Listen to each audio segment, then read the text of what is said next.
जय हिंद बच्चों, my name is काजल नंदोदा भाड़े। चलो आज हम देखेंगे गंगा।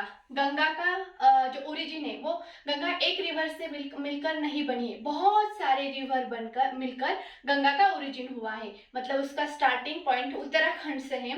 उत्तराखंड में बहुत सारे रिवर मिलकर गंगा का क्या होता है, ओरिजिन होता है। तो गंगा कहाँ से नाम मिलता है, उत्तराखंड से निकलकर वो जब यूपी में बहने लगती है, प्लेन एरियाज में बहने लगती है, तब उसको नाम मिलता है, क्या नाम मिलता है, गंगा रिवर। जहाँ हरिद्वार जो प्लेस है वहां से गंगा मैदानों में बहने लगती है। तो चलो अब कौन कौन सी ट्रिब्यूटरीज है ये आपको याद रखना है। और क्यों, क्योंकि क्वेश्चन यही पूछा जाता है, east to west, west to east, उसकी क्या लगा आप, करेक्ट सीक्वेंस लगा। तो चलो देखते हैं। ये है गंगा रिवर। कौन सी है, गंगा रिवर। उत्तराखंड से ओरिजिन हुआ और यूपी में हरिद्वार में आकर वो क्या होने लगी, बहने लगी। अब देखो, जिस प्रकार रिवर का फ्लो होता है उसमें आपको खड़े रहना है और आपका राइट और लेफ्ट चेक करना है। जैसे ये रिवर कहाँ फ्लो कर रही है, अपनी इस साइड, तो ये ऊपर की कौन सी डायरेक्शन हुई आपकी, लेफ्ट, और नीचे की राइट। ठीक है, तो ये भी पूछा जा सकता है, लेफ्ट ट्रिब्यूटरीज बताओ,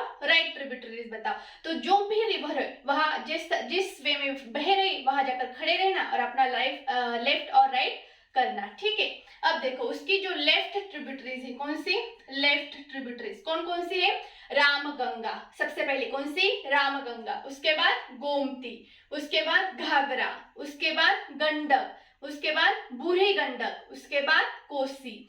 ये जो कोसी है वो कहाँ मिलती है, आकर बिहार में। इसे सौरो ऑफ बिहार कहा जाता है, मतलब वो बहुत ज्यादा बाढ़ लाती है।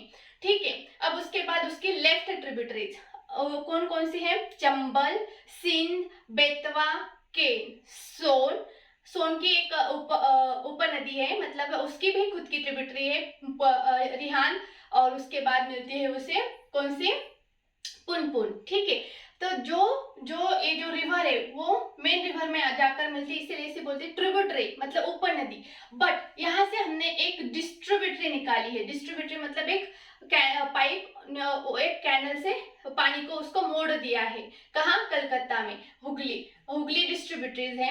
और वो क्या किसके लिए यूज होती है, कलकत्ता के लिए। क्यों, क्योंकि कलकत्ता उस पानी का यूज करता है। तो इतना बढ़िया से प्रॉस्पर हुआ तो उसे बोला गया डायमंड हार्बर। डायमंड हार्बर मतलब बहुत ज्यादा प्रॉस्परस हुआ। अब देखो ये है हमारा गंगा रिवर का पूरा पात्र।